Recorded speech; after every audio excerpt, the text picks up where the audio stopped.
WrestlePod is supported by viewers like you. To support WrestlePod and the other programs on this channel, visit patreon.com/Ian Beaumont live and direct.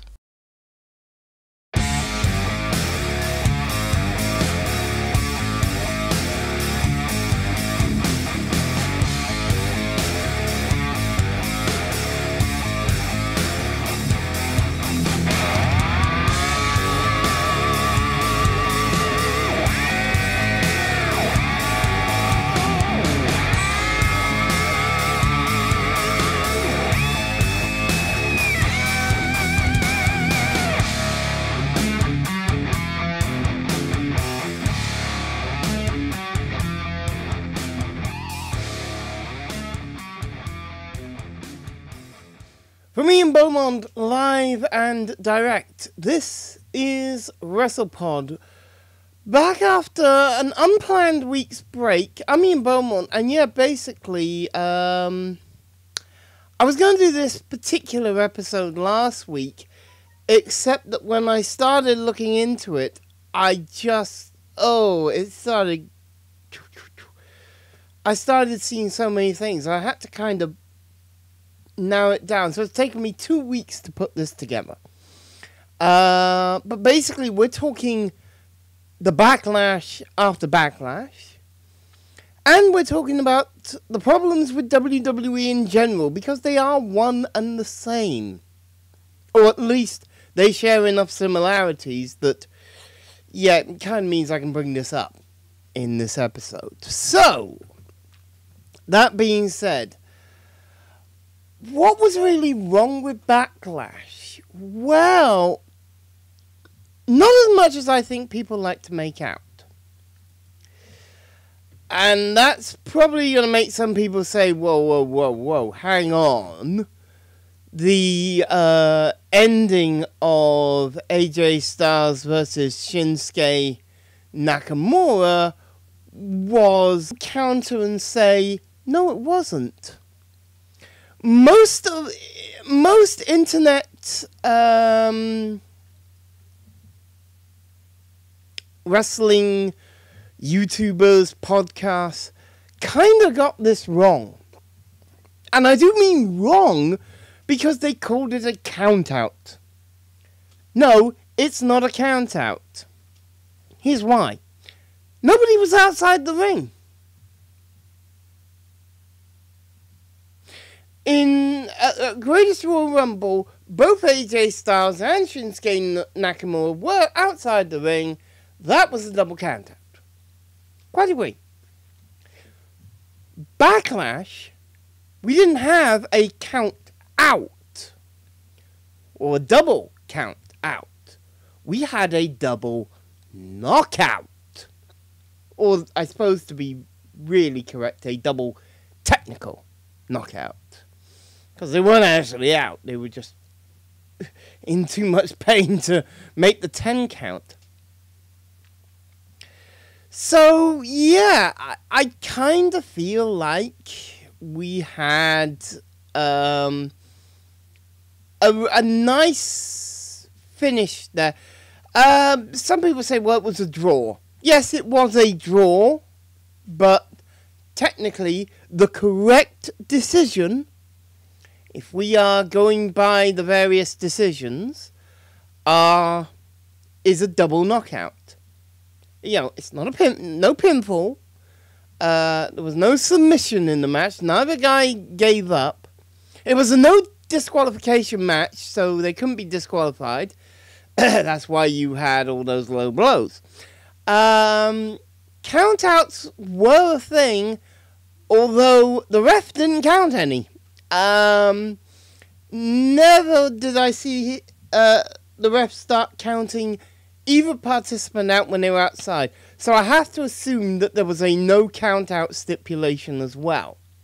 Even though it was just marked as a no disqualification match, obviously there were no count outs because the ref wasn't counting them out when they were on the outside. So, yeah, we're no count outs. So what does that leave? Well, it leaves the victory condition that I grew up with in British professional wrestling many years ago. Back in the good old days, I want to say, of the late 70s and early 80s, that was the knockout. It was quite a thing, you know. You'd have your various ring announcers. And I'm going to take another mic here just to kind of show.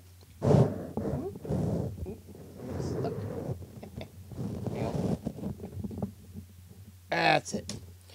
So I'm going to use this mic to kind of demonstrate what I mean. But it would, and like this mic, like the ones that were used in British wrestling at the time, is corded. Just that's a little thing. But yeah, they would announce the match something like this.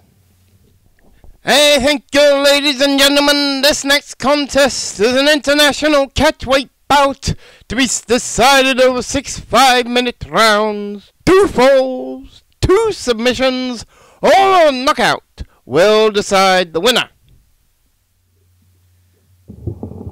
So yeah, that was a thing. A knockout. And in tag team matches, by the way, that would be altered to 2 falls, 2 submissions, or 2 knockouts to decide the winner.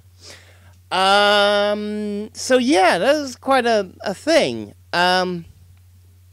So yeah, it was a knockout. It was in that sense a double knockout. What is the knockout condition? It is when the referee makes a 10 count in the ring, and he has to be the wrestler has to be on his feet. He has to be off his knees. You know, he can't. He can be. One knee does. Both knees have to be up off the canvas for him to be legal, and to have beaten that 10 count. And back in the old days, the counts, in kind of pro wrestling, were more like, at least in British pro wrestling, were more like 1, 2, 3, 4, 5, 6, 7, 8, 9, 10. You're out, ring the bell. Sort of thing. That was the canter. And it was quite quick. As opposed to the modern WWE canter, which is like that when the decision is being taken, but at every point when it's not meant to be a count out, it's like 1,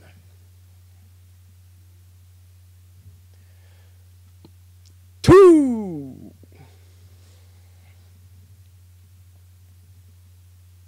3, and so on. It's really slow. It's painfully slow. And it's one of the issues that I have with WWE in general. And pro wrestling on a broader sense as well, because, I mean, WWE isn't the only offender on this count. God, there are some others. Impact and Ring of Honor are just as bad. But, I definitely feel like there needs to be changes. So yeah, but definitely the no disqualification match between AJ Styles and Shinsuke Nakamura, that wasn't a big issue. In fact, if anything, that was barely an issue at all. Obviously, the Intercontinental Championship match was like the best match of the night, and was really great, and I had no problem with that one. A lot of people cited kind of the Jeff Hardy Randy Orton match as boring, or kind of, saying, oh, it's a really old WWE style that didn't look good. I thought it looked fine. I haven't got a problem with that kind of old school WWE style. It kind of worked in the spot it was in. And I was quite happy with the match. Where I felt the biggest problems was in the Roman Reigns Samoa Joe match, and in the Braun Strowman, Bobby Lashley, Kevin Owens, Sami Zayn match. Those were the worst offenders. I mean, I can't say that the others didn't have problems, but they weren't that big. They weren't that big a deal. Carmella, Charlotte, Flair, there was a little bit of off psychology there, but I can't say that was a problem in production. Whoever worked on Seth Rollins' Miz match, obviously they didn't coordinate with the guy producing the Carmella, Charlotte, Flair match, because that kind of didn't work. But I don't put that down to the performers themselves. So I kind of let that one go a little bit. But for me, Strowman, Lashley, Owens, and Zayn, no way should they all have been in a tag team match like that.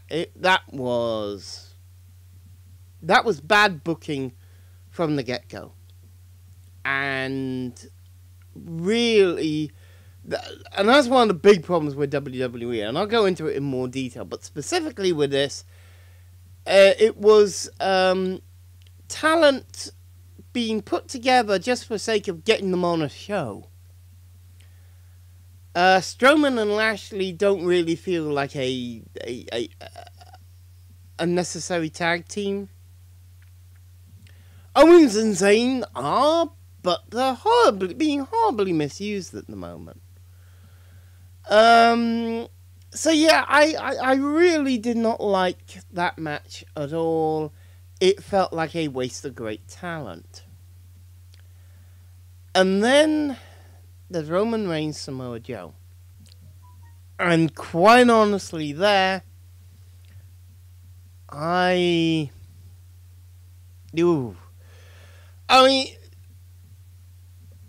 have a big problem with how, again, the wrestling YouTube world kind of looked at that match. And they said that there was a lot of rest holds. Excuse me? In case you didn't notice, Samoa Joe had kind of twisted Roman Reigns' head like that. And actually, you've twisted it further than I went. And that was already starting to feel painful. I'm sorry, that's not a rest hold. Nothing restful about that, especially not for the guy taking it. And it's not that easy on the guy performing the move either. Performing the hold. Putting the... That was pretty brutal. But again, here the booking... The booking was off, because it started off hot before the bell, then slowed down, like, really, right on the bell. Slowed down immensely. And took a while to get going again. Not great. That's not a great match production, match booking at all. But no, certainly not rest holds. Certainly, just try that with your own hand. Twist it like that. You'll feel, ow. It's painful. It's legit painful. And that is not a rest hold. It's not restful for the guy applying it. It's not restful for the guy taking it. Not a rest hold. But yeah, it did kind of feel... It was a brutal move to be, to have a hold to put him in, but how does that affect his spear or the Superman punch or anything like that? Well, it doesn't really, so it's kind of nonsensical. in that sense. Yes, the neck is one of the 5 points about balance in, so you would go for sort of head and neck, arms, legs, or if you're being sneaky, you would use the torso to kind of, in conjunction with one of those 5 points of balance, to, make the effect worse. But no, that's not what this was about. This didn't do anything, yes, it was one of the 5 points of balance, but it really did nothing with the moves he does. So, that's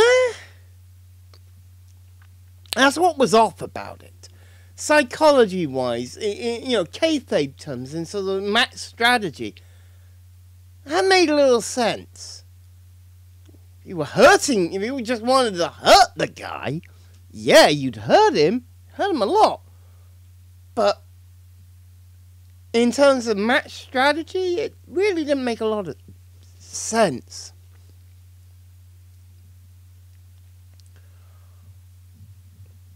So yeah, I kinda don't like. And then the other thing that was horrible about the show was the Elias concert. Jesus Christ! What are we doing putting a Raw or SmackDown segment on a network special, a pay-per-view? What are we doing that for? A half-hour segment yet? God, it was painful. That was probably the worst segment of the lot, because it just plainly did not belong. And that's, I think, one of the big things about that show. That segment was just kind of there to shove a whole load of people in. To say, well, we were there, we were on the show. We didn't wrestle, but we were on the show.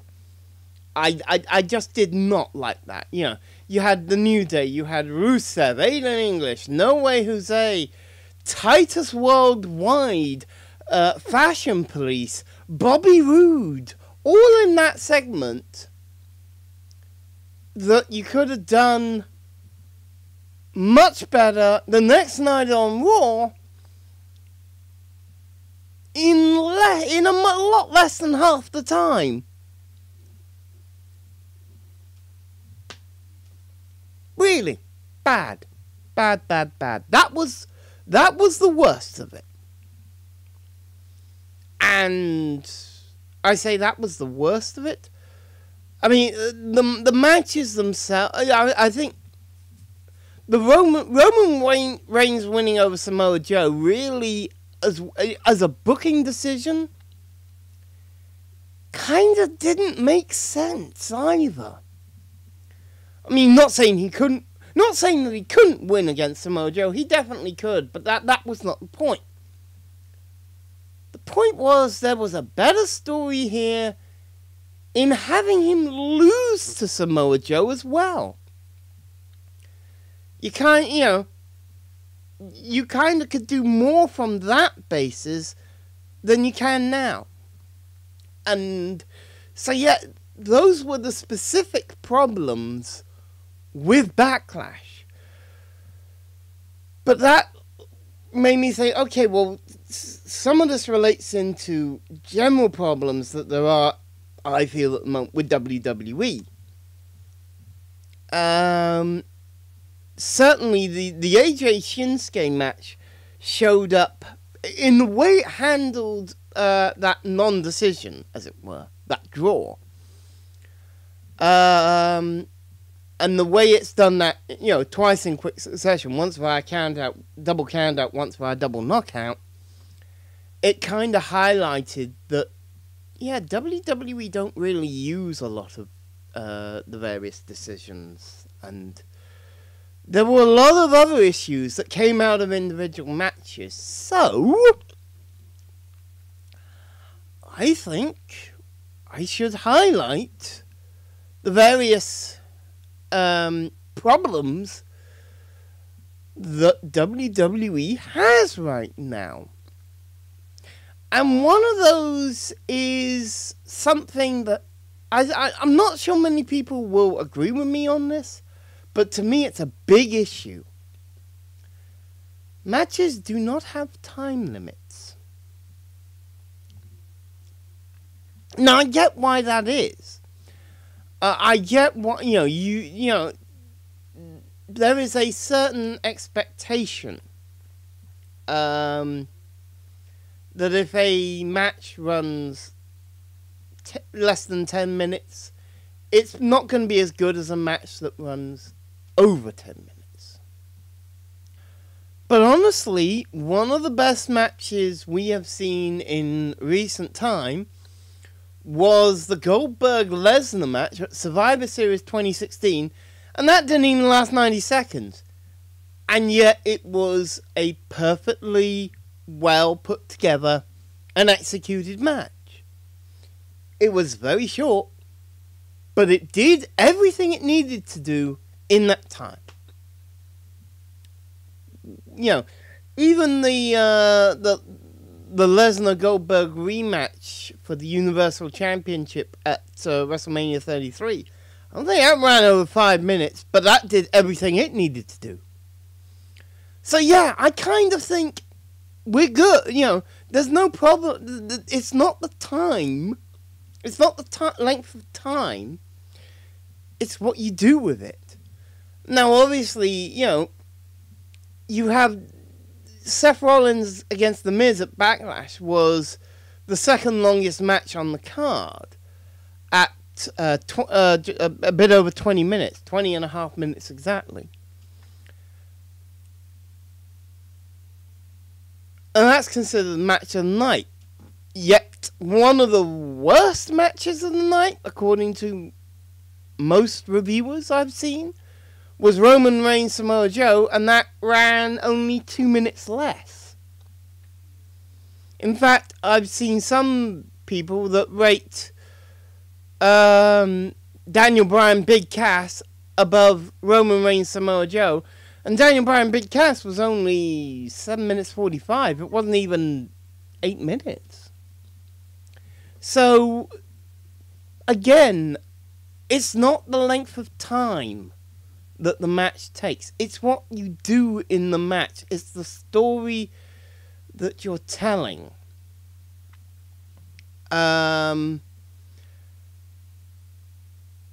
So time limits are less of a problem. I would be quite happy to have most matches on Raw or SmackDown be one full 10-minute time limit matches. Or the alternative was, as in the Attitude Era, I think a lot of them there were one full 15-minute time limit. And that was, to most people, that's a minor detail. But to me, that kind of says a lot. I like the fact that, this idea of there being a time limit. It's like, it's like having the rounds in boxing and in wrestling of old. Where you had like 6 5-minute rounds, or 8 3-minute rounds, or 12 3-minute rounds. Or I think one match I even remember from the 80s was like 15 3-minute rounds, 2 falls, 2 submissions, or a knockout. Wow. It didn't run on for 15 rounds, but it was a long match. I don't have a problem with matches being long or short. I like the idea of there being a time limit. And you know, when you had the television championship, which WCW television championship, I think every match there was like a 10-minute or 15-minute time limit. And so you often had time limit draws as a result, where the champion would retain. And yeah, that was a bit overused, but it was an option. And that leads me into the second thing on the list that I think is wrong with WWE. Limited match outcomes. If you look at the matches in WWE, most of them, far and away, the vast majority, have some sort of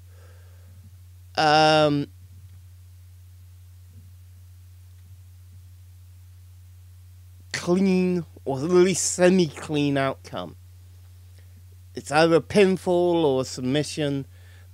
You might have a dirty pinfall or a dirty submission where they're doing something. They've done something before that is a bit cheating, and they've got away with it, and then they've gone into this clean move, and it's kind of the previous one soiled. The previous move kind of soiled the thing, the finish in that sense. But so to my mind, that would be like a dirty pinfall or a dirty submission, which is different from a clean pinfall or clean submission. But you also have, as I say, that knockout, that in the ring 10 count, which is almost never used except in last man standing matches. It's about the only time you ever see that.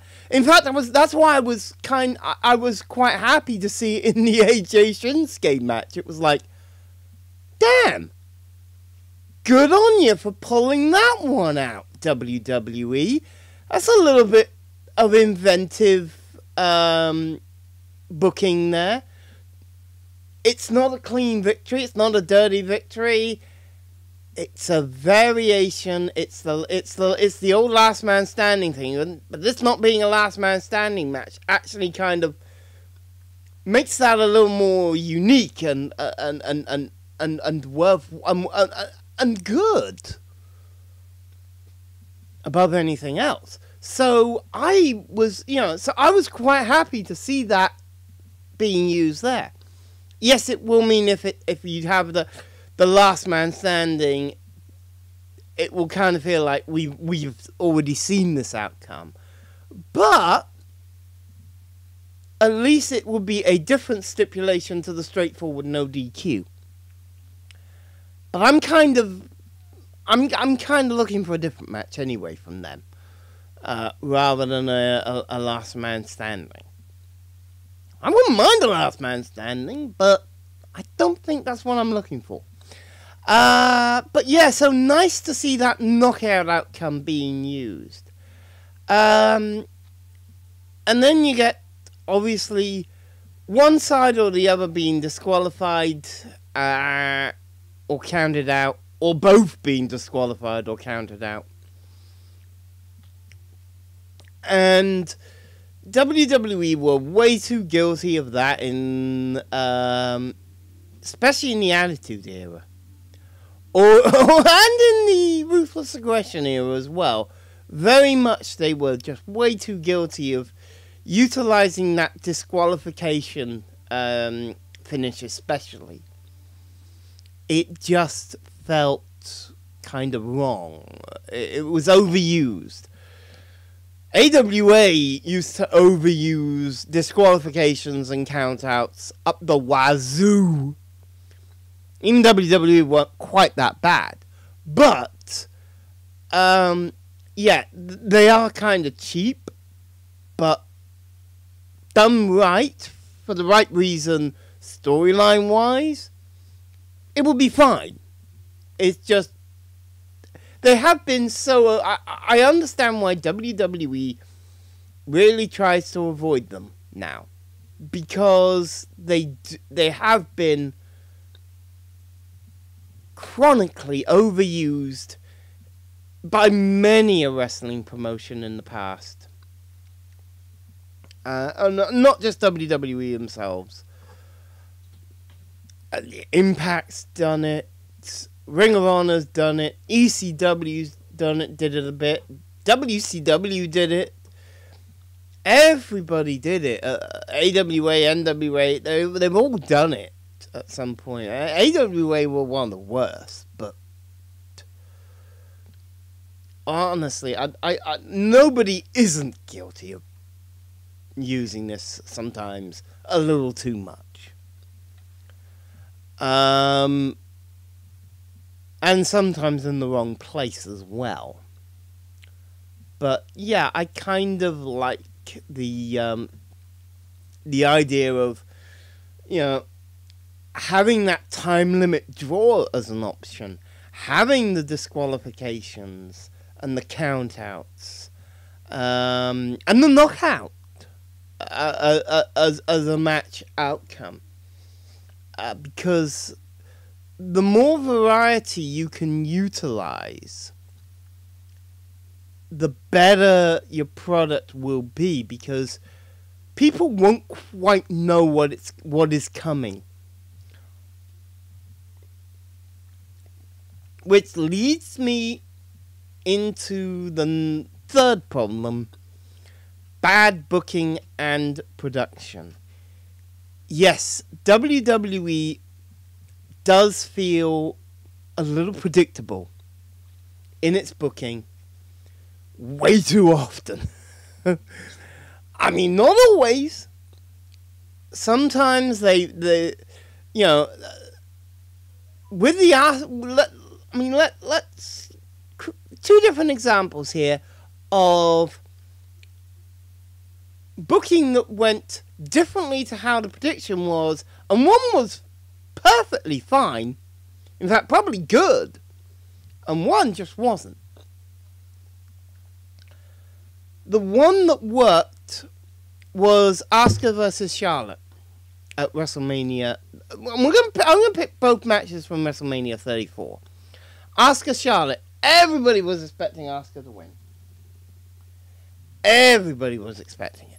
Nobody thought Charlotte was going to win that one, because nobody thought the streak was being ended there. But they decided to end the streak. I was like, okay, I didn't see that coming, but I like it. When Charlotte did end that streak, that was not a bad booking decision. It was an unexpected one, but honestly, I had no problem with it at all. It was like, yeah, well done for surprising me in a good way, because the match was good and close, as it should have been, and it didn't feel wrong in the match situation to have Charlotte have that win and break the streak there. Yeah, cool with that. Then you had Roman Reigns versus Brock Lesnar. And Brock Lesnar had been booked pretty well up to this point. I mean, yeah, I think like most people, I am over him being Universal Champion. I really did not think, nobody thought he was staying in WWE. Nobody thought he was going to be winning that match at WrestleMania. And then he won. And he didn't just win.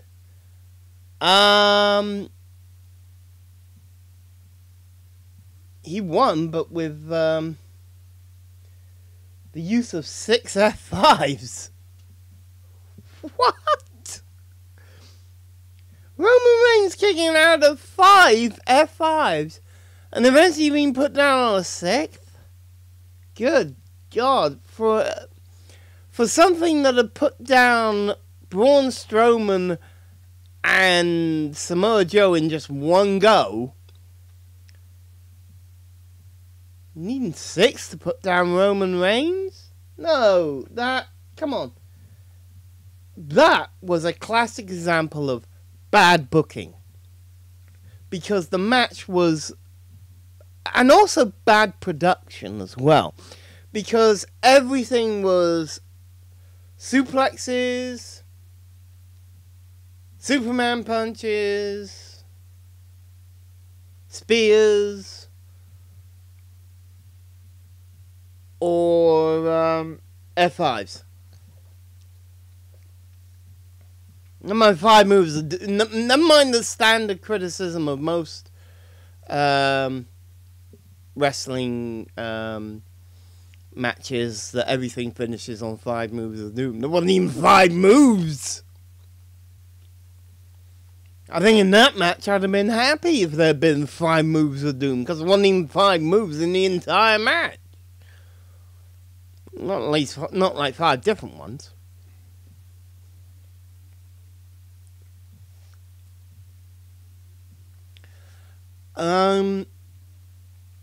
So yeah. But so many matches, the bad booking and production isn't so, is kind of less of an issue than it should be. Often because the result is the right result. So you say, hang on, that's not bad booking. The match was booked, for the right person to win. But booking isn't just saying, here's who's winning the match. The booking is also saying, this is how we want the match to be produced. And they will either say that it's, and they will give an instruction to the producer, who will then have to take that instruction and create a match out of it. So it'd be like, so-and-so goes over, close, match, here's the rough format, boom, boom, boom, and they will lay it, and then the producer will have to take that away and work with the wrestlers to create the actual match itself. So that, they might be given a rough format, but and the win, but that's about all. The specifics of moves, other than maybe like a certain spot will, they will say this spot needs to happen at this point. If they've got that kind of idea that, here's a key point in the match, this needs to happen here. The producer will still have to then work with that, and sometimes the booking of how the match is supposed to develop, it feels wrong. And sometimes how that instruction, which might be okay, is actually then turned into a match, might be slightly wrong. So yeah, those can be problems. So if the result is right, sometimes the bad booking kind of gets overlooked. The bad booking and sometimes bad production can get overlooked. But generally, I know when a match feels right, feels like this is how it should be. And there have been several matches in the past year where I felt, you know what, this isn't really how it should be. This has not been booked right. Even though the result has come out right, the actual sort of match structure and then the production have been off-key, off-kilter, and hasn't really worked. And then there's the next big issue that comes up. Misuse of talent. And I mentioned this just now with Backlash, where I said you had Braun. There were two segments, a match and a segment. You had Braun Strowman, Bobby Lashley, Kevin Owens, and Sami Zayn in a match that really. They shouldn't have been together in that match. They were there to be on the card. To say they were on the card. And that particular match really didn't feel like it needed to be there. The same could be said with the Elias segment. What was the point of having the New Day, Rusev, Aiden English, No Way Jose, Titus O'Neil, Apollo Crews, Dana Brooke, Tyler Breeze, Fandango, and Bobby Roode, all in that half an hour segment? That was a waste of time and energy.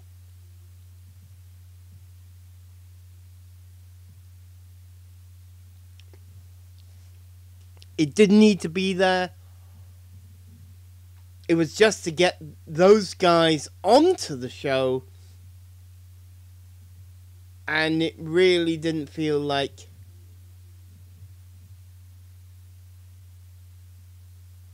it didn't really feel like it had any reason to be there. And that's what I mean by misuse of talent. But that's not even all of it. Not by a long shot. Bobby Roode is a face at the moment. He works best as a heel. I saw that in NXT. I saw that in Impact Wrestling. I saw that in Global Force Wrestling prior to it becoming part of TNA Impact Wrestling and then not part of TNA Impact Wrestling. That's a whole issue. But Bobby Roode works best as a heel. Why the hell have you got him stuck as a babyface? Come on. And as for Bobby Lashley, I mean, God. He was walking Armageddon in TNA and Impact. What the hell is he at the moment?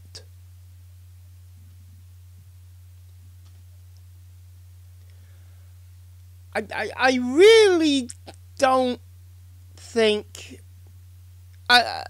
we talk about talent being... we worry about talent being misused when people like AJ Styles and Shinsuke Nakamura, and Bobby Roode, and loads of others have come in, and EC3 come into WWE, and we think, are they actually going to be used correctly? Because far too often, WWE just doesn't know what it's doing with its talent. NXT seems to. But once you get up to main roster, it's like they've completely forgotten how to run a bloody wrestling show. And speaking of NXT to main roster, that brings me on to point number 5, which is the way it's being presented at the moment. And I don't think it should be, but the way it's being presented at the moment, the jump between NXT and Raw and SmackDown is too big. And it shouldn't be like that. NXT should be a lot closer. Especially with the matches they're delivering. NXT should be a lot closer to the main roster. And then it feels like it is. Because they spend time on... It's like when talent comes up from NXT to the main roster, it feels like they're deliberately burying them for a bit. Because it was like, well, you had all your fun in NXT. Now you gotta earn things again. And they put you back down at the bottom. And the net effect of that is to make NXT seem like a lot lower down than it should be. You know, make that jump up from NXT to the main roster look massive. And that, I believe, is a huge, huge problem.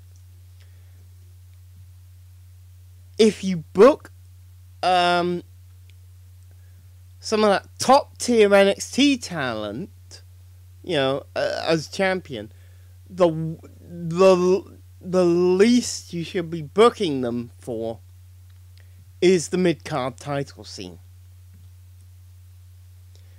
Yeah, Bobby Roode, when he had the US title, barely felt like a believable champion. And this guy has been TNA World Champion and was one of the most credible TNA champions TNA has ever had. And more than that, he was NXT champion as well.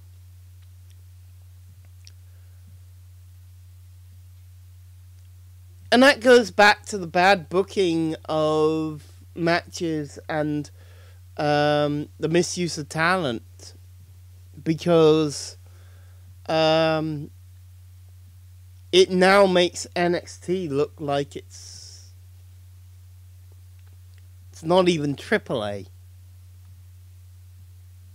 You know, to use a baseball analogy, if Raw and SmackDown is the major league, NXT should be AAA. It should be the minor league next step up. It doesn't feel like a AAA. It doesn't even feel like a AA at the moment. It feels like it's A ball. Not AA or AAA, but A. Just A. In other words, it's like 3 or 4 leagues below main roster. Below the major leagues. You know, it's like taking somebody from the old football conference, now I believe called the National League Premier Division in the UK, and suddenly putting them into the English Premier League. That's the kind of leap. It's like, and expecting them to survive. Well, no, they're not going to survive because they're going to be massively outclassed all the time. But that's how people coming up from NXT to the main roster kind of feel. It's like it's like there's this massive leap that it's nearly impossible to overcome, and that's a problem. ECW, when that was the third brand, back in 2008 onwards, ECW felt like it was a third brand, but it didn't feel as low down the pecking order as NXT.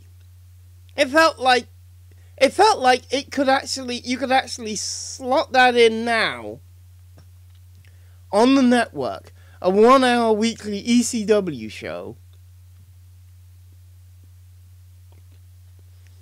and it would feel like a step up from NXT, but not quite up to Raw and SmackDown. Or the alternative, and I would do this as well, but another option is to bring back Heat and Velocity, because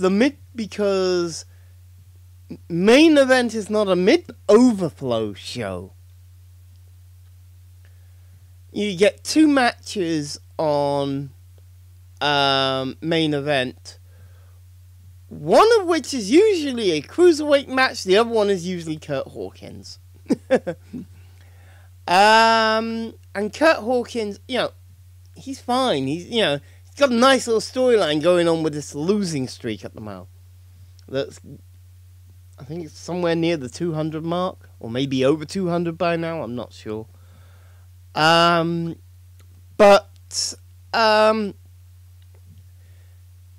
There's no time for those on Raw, so just put them on main event. That's what it feels like. But if you go back and look at Heat and Velocity back in the day, back in around 2002 to 2005, they were proper mid-card shows for Raw and SmackDown, and you would get kind of mid-card or gimmick titles on those shows that actually gave those shows, something, a little bit of something. Maybe not a huge amount of something, but maybe just a little something that just made them feel a little more than just your kind of, what I would call your standard 1 hour fodder of a championship wrestling from Hollywood, or even the Ring of Honor. Your standard weekly Ring of Honor show at the moment feels kind of lowball.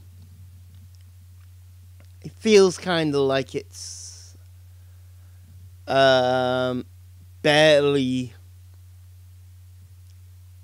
above what you get from championship wrestling from Hollywood, or I don't know, just about any of the other bog standard 1 hour wrestling shows you get. And none of them feel great, but I mean, Ring of Honor is supposed to be one of the biggest promotions apparently now in America, and it doesn't feel like it. When I'm watching the weekly show, it really kind of feels it feels lower than Impact.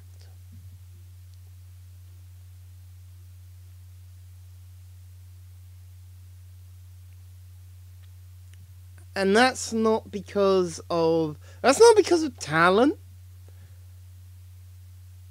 It's just the way the matches are kind of produced and booked. It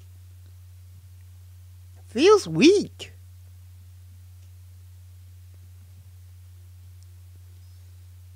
NXT feels better than that. And Heat and Velocity were better than that. They were actually quite decent shows that would feed into Raw and SmackDown with storylines. But more than that, they feed into next week's storylines on Heat and Velocity. And they were, if there's one thing the Attitude Era did well, it was making sure that everything had a purpose. And that's probably one of the best things the Attitude Era did, was even on shows like Shotgun, Metal, and Jacked, everything felt like it had a purpose.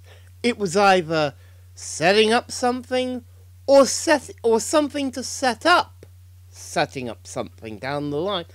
Everything felt like it had a purpose. At the moment,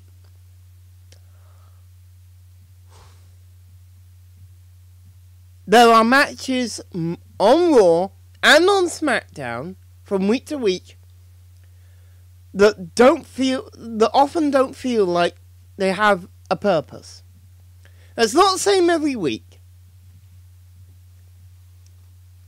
but Raw has had matches that feel like they really aren't serving any purpose. SmackDown has had matches that really feel like they aren't serving any purpose. And the match is right now on main event. And most of the ones on 205 Live don't really feel like they're serving a purpose.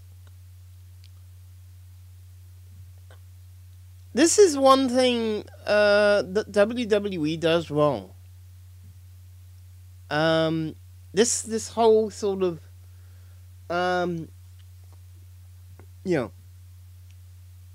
jump from NXT to Raw, Smack to main roster feels just way too big. And it doesn't feel like there's anything for the mid-card downward. Upper mid-card has the Intercontinental and US titles. The mid-card, the lower mid-card, the undercard, and the jobbers don't really feel like they have got anything to do right now in WWE. They've got nothing to fight for. They've got no purpose. And as such, when people come in from NXT, it's like, well, what are they doing? This is where it comes into my final point, misuse of championships. You have the WWE Championship feels like a big deal. Intercontinental Championship feels like a big deal. The US Championship still kind of feels like it's a bit of a big deal. Because not everybody down the card, from the mid-card down, can go for it. It feels like it's semi-rarefied air still. The Universal title has that kind of rarefied airness, but because of the way it has been completely misused by WWE,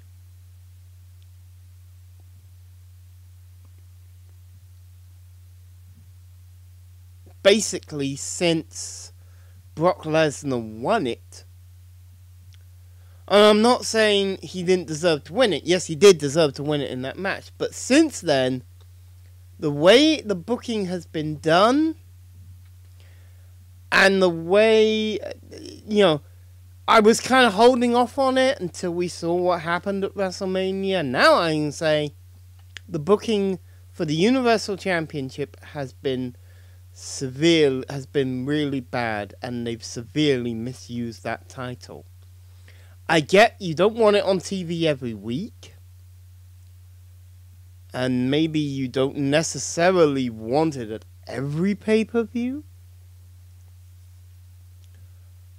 but good God, make it feel like it actually exists and isn't just as an actual championship, and isn't just the Brock Lesnar's version of the $1 Million Championship. Because right now, that's kind of what it feels like. It feels like Brock Lesnar's personal plaything. It feels like the $1 Million Championship. And it has no credibility. It has no prestige. Everything that Finn Balor and Kevin Owens, and even to a lesser degree Bill Goldberg, did in establishing it as a top title, has been wiped away by how Brock Lesnar has been booked with the title. But even then, that, you kind of get it. You'd be okay with that if there was if the lower mid card and the mid card itself, rather than just the upper mid card, actually had something to fight for, and you felt like the undercard had a chance of coming up to that lower mid card level and maybe getting into that. But there aren't even gimmick championships. in WWE anymore. or lower mid-card titles like the European Championship was. And this is a problem. Because because as I said, it feels like the guys from the mid-card down, just, from the middle of the mid-card down, have got nothing to fight for. It's only the upper mid-card that really seems to fight for the IC and the US Championship. And it's only really the real top of the card, the true main eventers that fight for the WWE Championship now.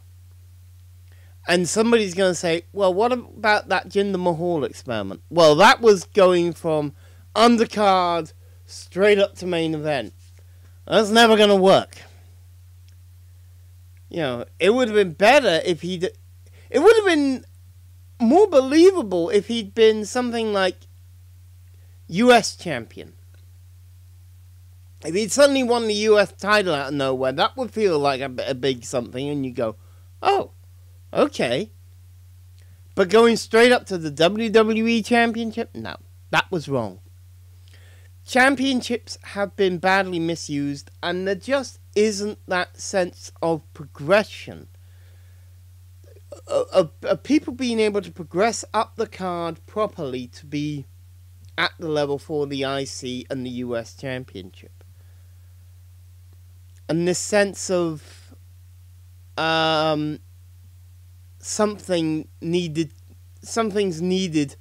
to give these people some at the lower end of the card from the middle of the mid card down, something to actually work for, something to actually work towards. There just isn't that. That's the problem.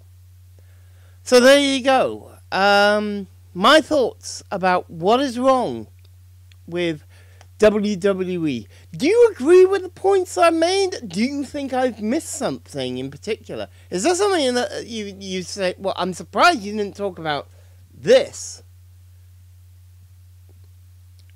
And maybe I didn't because I haven't thought about it. This is just what I've come up with.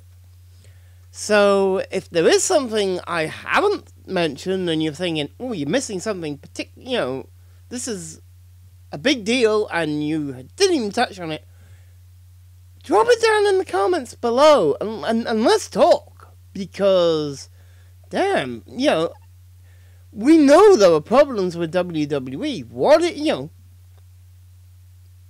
are they? Well, I've come up with 6. Can you come up with more? I'd like to see it if you can. Tell me about it.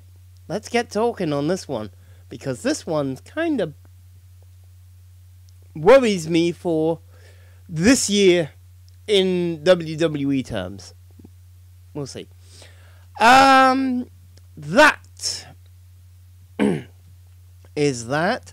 Like this video, share it on social media with your friends, subscribe to the channel on YouTube at youtube.com/c/Ian Beaumont 128 for more WrestlePods and other shows when I get round to doing them. I don't always get round to doing them.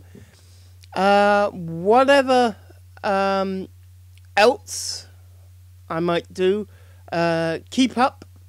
Follow me on Facebook. Follow WrestlePod on Facebook at facebook.com/WrestlePodIBLND. And check us out on Patreon, patreon.com/Ian Beaumont Live and Direct for exclusive perks and bonus content. Hopefully, I will have recovered from some minor surgery I'm going in for. To do another WrestlePod next week. So, hope to see you then. Till next time, stay sharp, stay tuned.